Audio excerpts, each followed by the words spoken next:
بسم اللہ الرحمن الرحیم۔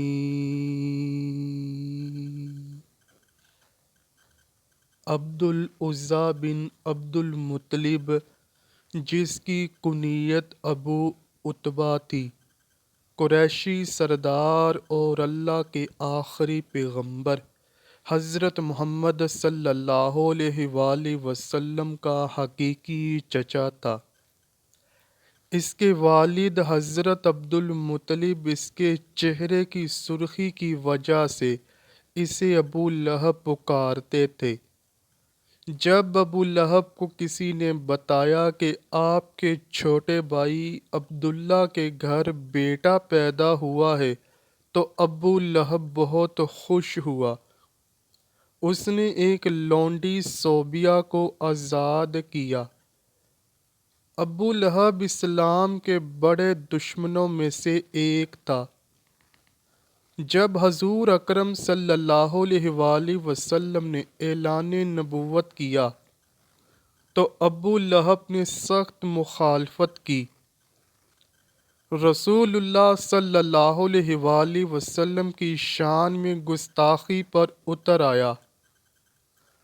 جب خدا کی طرف سے رشتہ داروں کو دین کی دعوت کا حکم ہوا تو رسول اللہ صلی اللہ علیہ وآلہ وسلم نے کوہ صفا پر چڑھ کر قریش والوں کو پکارا۔ جب سارے اکٹھے ہوئے تو رسول اللہ صلی اللہ علیہ وآلہ وسلم نے فرمایا، اگر میں کہوں کہ اس پہاڑی کے پیچھے سے ایک لشکر تم پر حملہ کرنے والا ہے، کیا تم میری بات پہ یقین کر لو گے؟ سب نے رسول اللہ صلی اللہ علیہ وآلہ وسلم کے حکم پر لبیک کہا اور یہ بولے کہ آپ صلی اللہ علیہ وآلہ وسلم نے ہمیشہ ہی سچ بولا ہے۔ اس کے بعد آپ صلی اللہ علیہ وآلہ وسلم نے فرمایا، خدا کے حکم سے میں تم کو ایک سخت عذاب سے آگاہ کرنے کے لیے آیا ہوں جو دشمنوں کے حملے سے بھی زیادہ خطرناک ہے۔ جب آپ صلی اللہ علیہ وآلہ وسلم نے یہ الفاظ فرمائے تو ابو لہب نے آپ کی مخالفت کرتے ہوئے کہا، غارت ہو تم پر، نعوذ باللہ، تو نے ہم کو اس لیے بلایا ہے۔ اس پر سورہ لہب نازل ہوئی۔ جب رسول اکرم صلی اللہ علیہ وآلہ وسلم پیغام خدا دیتے تو ابو لہب آپ صلی اللہ علیہ وآلہ وسلم کو بڑا برا کہتا اور یہ کہتا کہ آپ جھوٹے ہیں، اس لیے اپنے آباء و اجداد کے دین کو چھوڑ کر اپنا جھوٹا دین پھیلا رہے ہیں۔ بعض روایات میں ہے کہ ابو لہب نے کوہ صفا پر رسول اللہ صلی اللہ علیہ وآلہ وسلم کو قتل کرنے کے لیے پتھر بھی اٹھا لیا۔ ابو لہب حضور پاک صلی اللہ علیہ وآلہ وسلم کے اتنے مخالف تھا کہ جب حضور اکرم صلی اللہ علیہ وآلہ وسلم کے بیٹے عبداللہ کا انتقال ہوا تو ابو لہب بہت خوش ہوا اور دوڑتا ہوا اپنے دوستوں کے پاس گیا اور کہا، محمد صلی اللہ علیہ وآلہ وسلم ابتر ہو گئے ہیں، یعنی ان کی نسل ختم ہو گئی، نعوذ باللہ۔ ایام حج میں بھی ابو لہب رسول اللہ صلی اللہ علیہ وآلہ وسلم کے پیچھے لگا رہتا تھا، یہاں تک کہ وہ آپ صلی اللہ علیہ وآلہ وسلم کو پتھر مارتا جس سے آپ صلی اللہ علیہ وآلہ وسلم کی ایڑیوں تک خون جاری ہو جاتا۔ قرآن پاک میں بدبخت ابو لہب کی موت کے بارے میں سخت الفاظ بیان کیے گئے ہیں جو کہ حرف بحرف پورے ہوئے۔ وہ بہت ذلت کی موت مرا۔ ابو لہب بہت مالدار تھا۔ جب بھی اس کو خدا کے عذاب سے ڈرایا جاتا تو کہتا، اگر میرے بھتیجے تم سچے ہو تو آخرت کے دن مال و اولاد کا نذرانہ دے کر میں عذاب سے چھوٹ جاؤں گا۔ ابن اسحاق سے مروی ہے کہ جب ابو لہب کی بیوی ام جمیل کو پتہ چلا کہ میرے خاوند کے بارے میں ان کے بھتیجے محمد صلی اللہ علیہ وآلہ وسلم پر صورت نازل ہوئی ہے، تو وہ ایک پتھر لے کر رسول اللہ صلی اللہ علیہ وآلہ وسلم کو مارنے کے لیے مسجد الحرام پہنچ گئی۔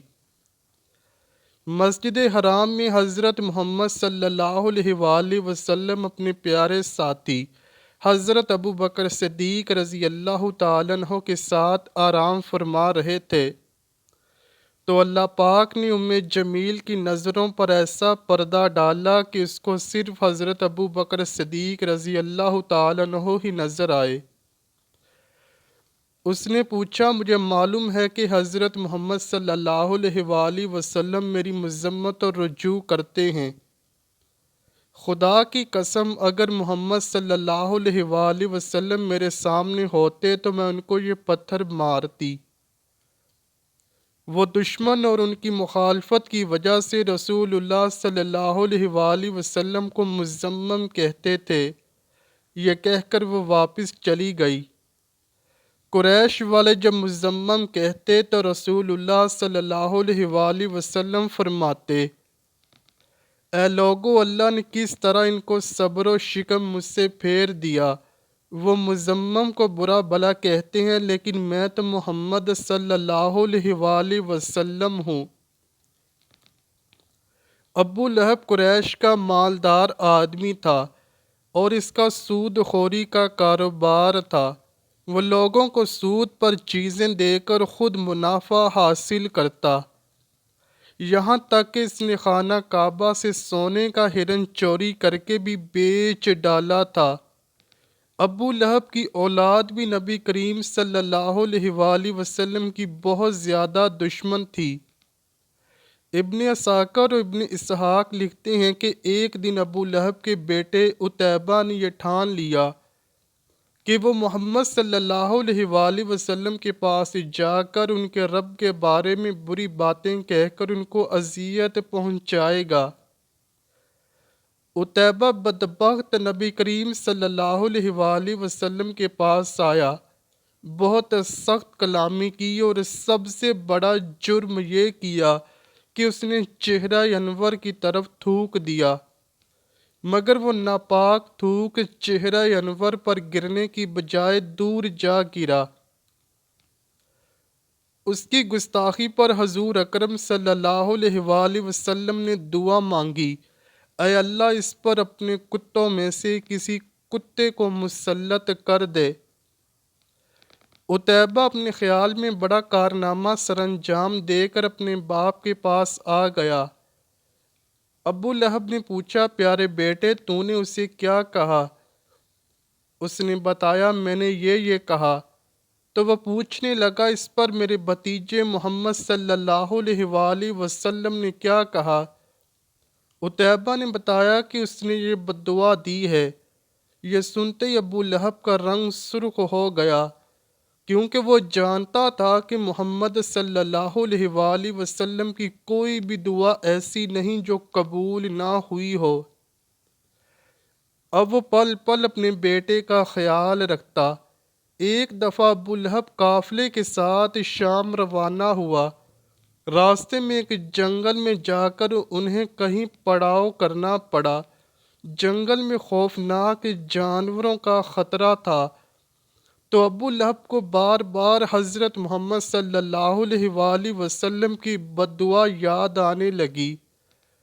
ابو لہب نے قافلے والوں سے کہا، چونکہ تم لوگوں پر میرے بہت احسانات ہیں تو میں تم سے ان کا بدلہ یہی چاہتا ہوں کہ آج رات میرے بیٹے عتیبہ کی حفاظت کرو۔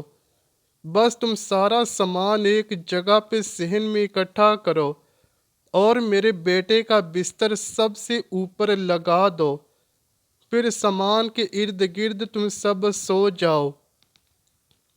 حبار لکھتے ہیں کہ ہم نے ایسا ہی کیا۔ رات جب سب سو گئے تو جنگل سے ایک شیر آیا۔ ہم سب کے چہروں کو اس نے سونگھا مگر کسی کو کچھ نہ کہا۔ سامان کے بلند ڈھیر پر چڑھ گیا